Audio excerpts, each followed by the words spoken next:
And ladies and gentlemen, we'll continue with the next keynote speaker. And our next keynote speaker is going to be Lauma Muizniece from Investment and Development Agency of Latvia. And she's going to talk about understanding science-based business and the ecosystem around it.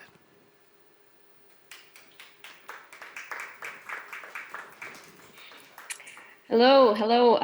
Thank you for the introduction. Yes, indeed. My name is Lauma Muizniece, and I'm the Director of Technology Department at the Investment and Development Agency of Latvia. Let me just share my screen, share the presentation. I hope you can see and hear me well, and I do hope that my presentation is on. Yes, I believe so. Yeah, so today, in my first of all, it's an honor to be here and an honor to participate in this in this conference. I think the topics and the discussions are really great. So happy to be a part of it. In my presentation today, I will give you an overview.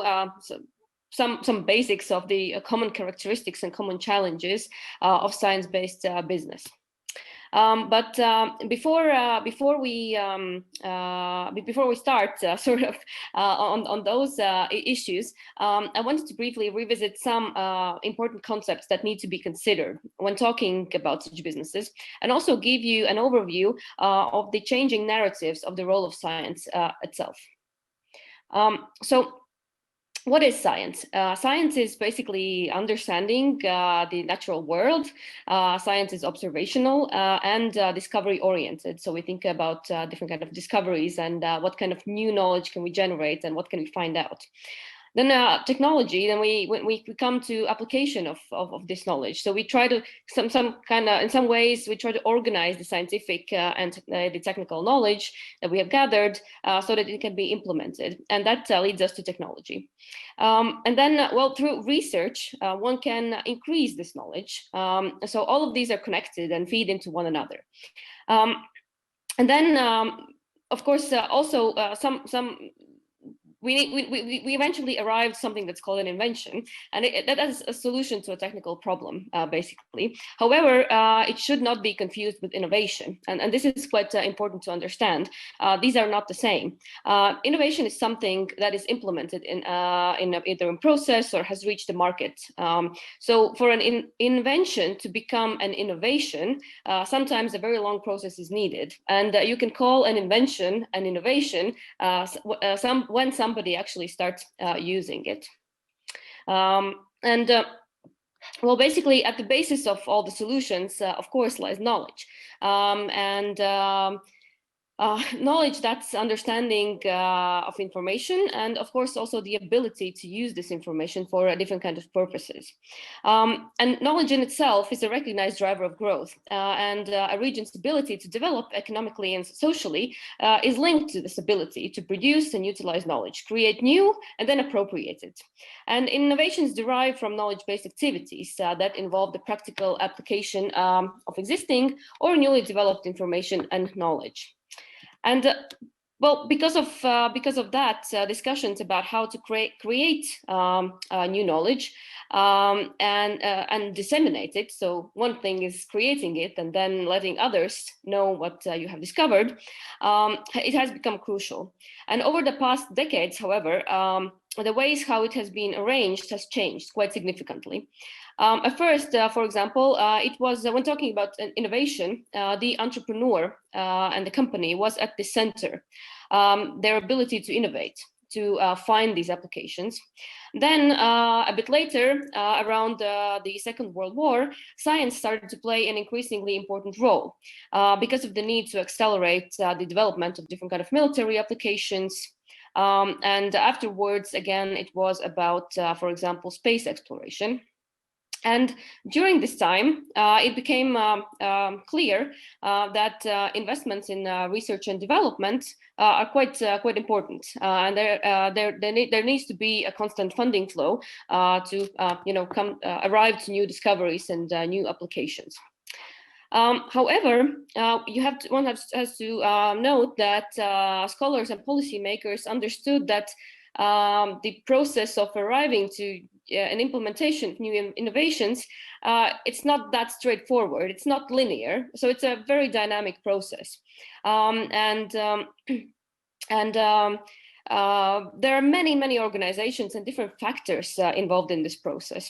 There's one cannot just develop a product on their own and not be influenced also by different kind of outside processes that happen in parallel.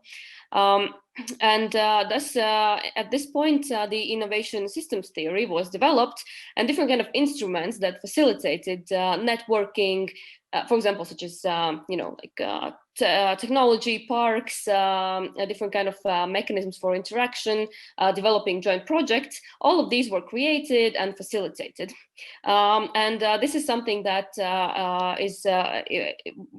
is still being done a lot in Latvia, because really there's this necessity to create ties between different kind of organizations to not only understand the possibilities, but also the challenges and exchange information. And now, again, the discussions are shifting, and the focus now is on how science, also through science-based businesses, can actually help in dealing with complex socioeconomic problems and challenges.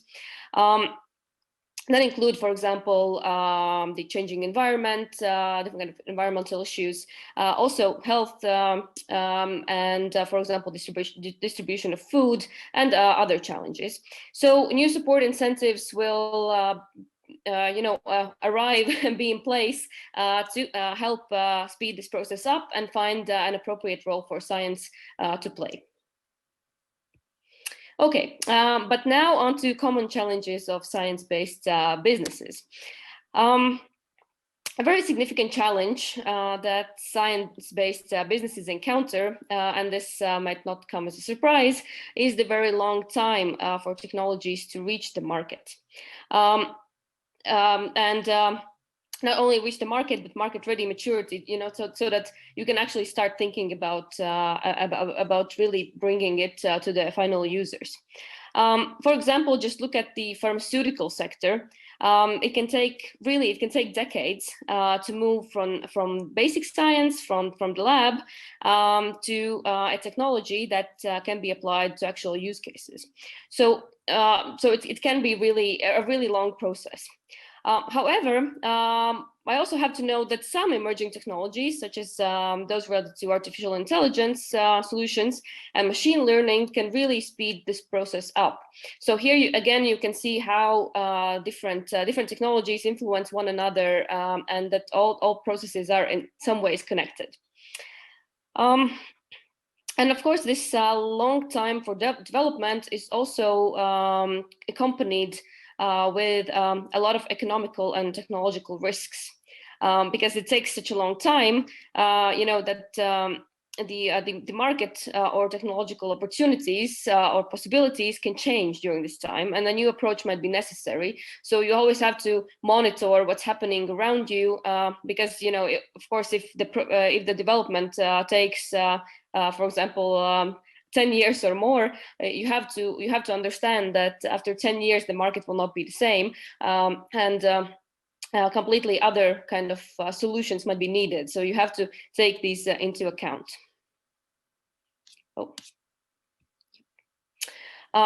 So another important challenge is the need for a significant amount of resources, not, including financial ones. So it's financial resources, human resources, and also other kinds of resources, raw materials, etc., etc. Of course, using research infrastructure and skilled personnel during this long development process, and also protection of intellectual property rights, which are in some cases are quite important, that's very expensive. However, one also has to note that the funding needs of science-based businesses vary significantly with the technology. So, for example, data shows that when it comes to biotech prototypes, so you want to develop your first prototype and you're working in the field of biotechnology, that might cost an average of a bit over €1 million. However, when it comes to, for example, blockchain, it might cost around 200,000 euros or a bit less even. So as a consequence, this kind of businesses, science-based businesses, they have different funding progression routes, and this has to be noted as well. Overall, the process of getting something from the lab to the market, from the lab in a research organization to the market, involves something called the valley of death. So this is a concept you might hear quite often, especially when we talk about technology transfer and research commercialization, which I'm also going to touch upon in a bit. So the valley of death is the gap between different phases of development and funding, the gap between the research side and the development side. And now, why is it there? Why do we have this valley of death? It's because investors typically look at markets within 2 to 5 years. So what kind of markets will we have in 2 to 5 years? So basically, long-term research and development is not investor-driven. So there are other drivers behind it. Meanwhile, we can see at looking at the different kind of funding sources for research, we can see that government predominantly invests in early stage research, which makes a lot of sense because that's a very high risk investments. There's a lot of technological risks, so the government usually invests in this part to mitigate different kind of risks and drive different kind of discoveries further. However, there is this gap in between, and there's an insufficient amount of institutions in place to bridge this gap. That's why a lot of technologies actually die in this stage. So because something comes out of the lab, it still has to be appropriated, it has to be developed further, it has to be developed and matured for the market. However, I must say that the good thing is that trends show that overall investments in new incentives for this stage also are being developed. So this might be quite a good time to think about venturing in this area. But this concept and the problems that companies encounter in this phase is discussed quite a lot. So now we come to the process of knowledge and technology transfer. So this is a process that science-based businesses are heavily involved in.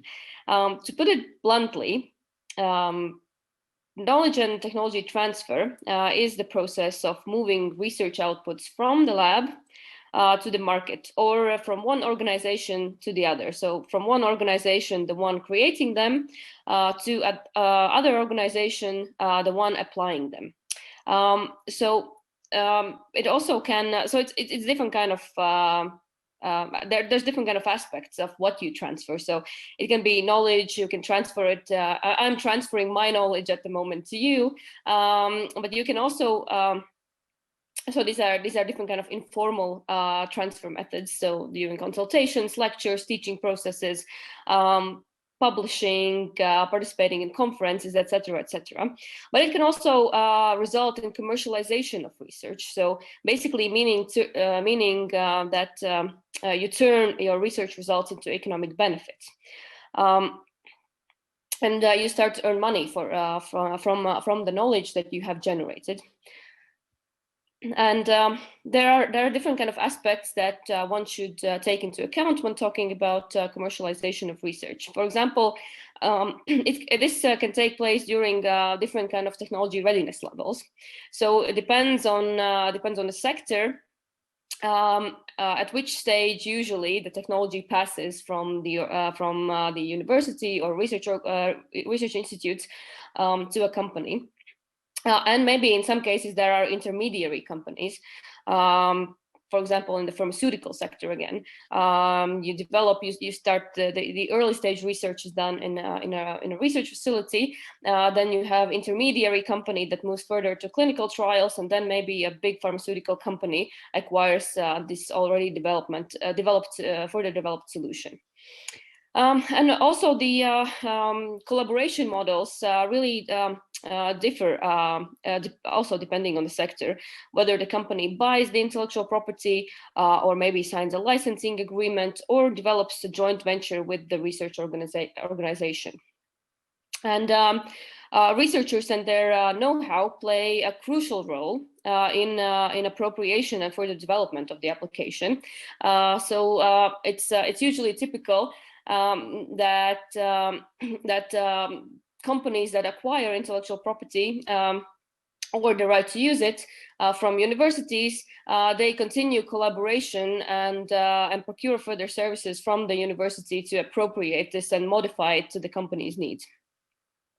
And sometimes the negotiations for research commercialization can take years, and intellectual property also plays an important role in this process. Yeah, and coming to the ecosystem around science-based businesses. So as you might have already understood, there are many organizations and factors that influence research commercialization and further development, and there's a whole ecosystem around the whole process. On one hand, there are research organizations, which, as you already heard, are the ones creating new knowledge. And then there are companies on the other side, bringing it to the market. And then there's the government side, often providing incentives for those two to meet. And then additionally, available infrastructure and skills play a crucial role for the possibilities for companies to absorb this knowledge. So they have to have skilled employees and have the necessary infrastructure available so that they actually can develop the technology further. So without any of these elements, the ecosystem is quite disturbed and it cannot really function properly. So these all are play a really, they each play a different role and quite a crucial one, each and every one of them. Yeah, so we can talk a lot about different challenges, and ultimately you might ask, so if this is this difficult, why is anyone doing that? I would say it's a couple of factors. So first of all, it's a big impact. So a big impact, not only not only in terms of income, because there might be potentially, there are big risks, but there can be huge returns. But also there's a big impact on as indirect socioeconomic benefits. So you can help to find solutions for these grand challenges that we have, socioeconomic challenges. And then, of course, another factor is that there's also a need to collaborate and innovation. There's a need for collaboration and innovation as such, and especially open innovation to mitigate risks, so that a lot of different kind of opportunities can come out of that. And companies can rarely afford to run, like a closed R&D shop when it comes to these processes. And on the other hand, universities need to capitalize on their research. So there is this nice match if they can find ways how to they can find directions in which to collaborate. Both can get quite significant returns. Of course, again, there are risks, and it might take a long time, but the returns are quite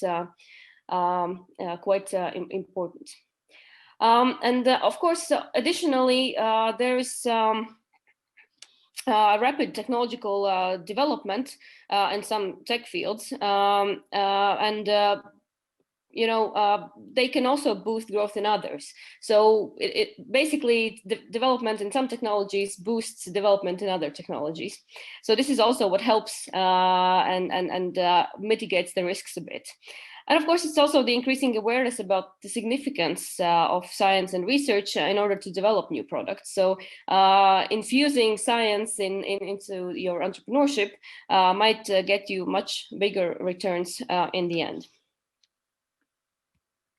And talking about the areas where we have the biggest developments at the moment, some of the biggest and trendiest directions for science-based businesses are advanced materials, different kind of solutions based on that, also biotech applications, drones and robotics. This is developing quite fast. photonics and electronics, and also quantum computing. But as you can see, some of them are quite far from any significant market applications, but are nevertheless in our future.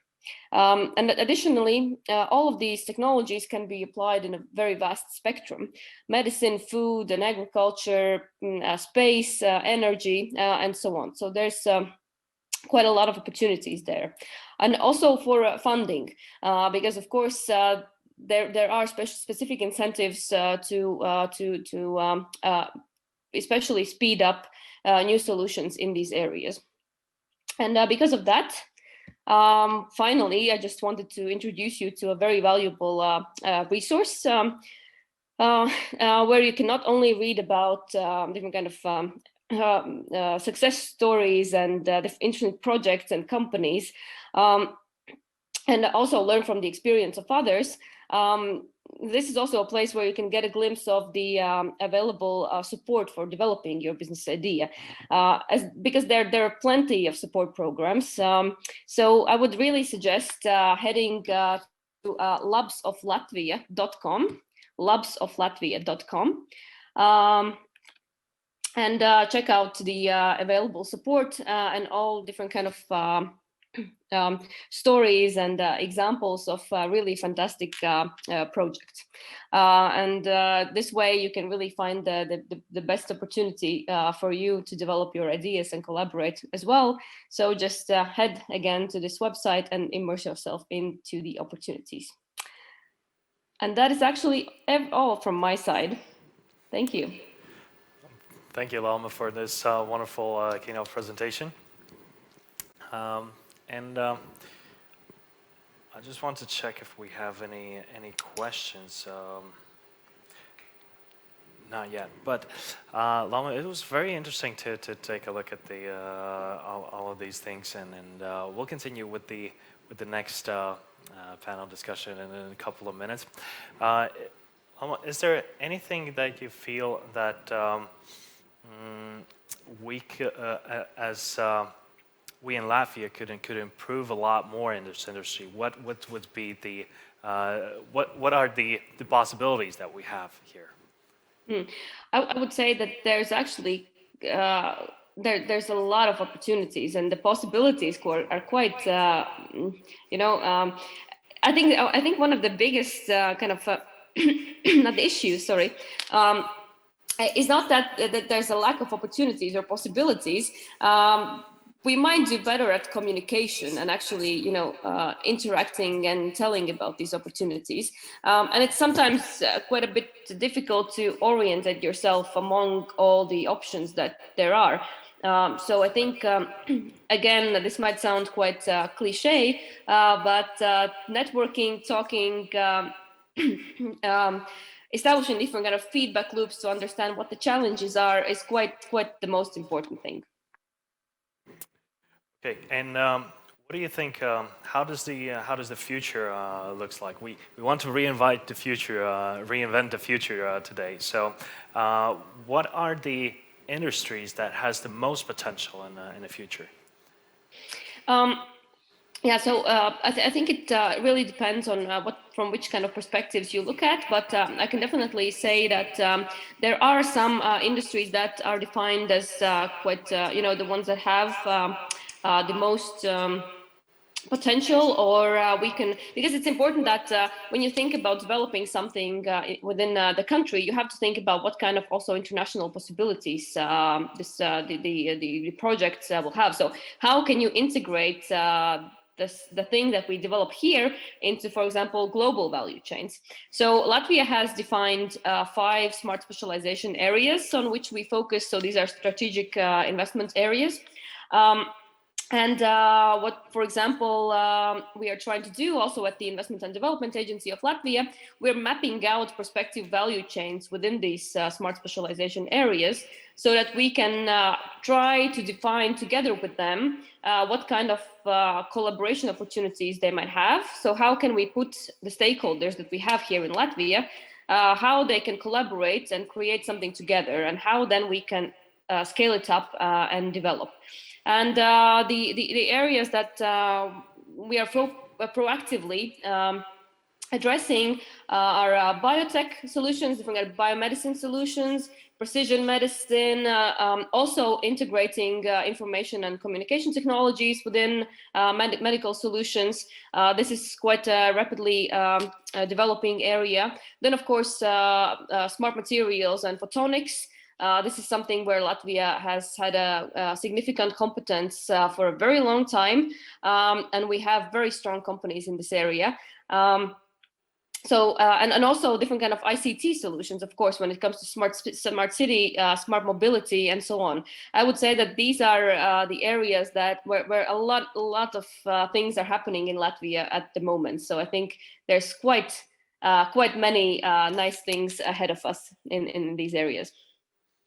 I see. Yeah.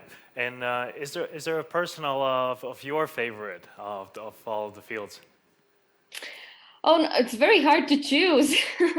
I would say I would say no. I'm quite eager to see what happens in every single one of them, and I know a lot of people in the research community who are also immersed in these things, and we have a lot of fantastic companies in these areas. So I'm really interested in it all. I see. Well, Lauma, thank you so much for this wonderful presentation.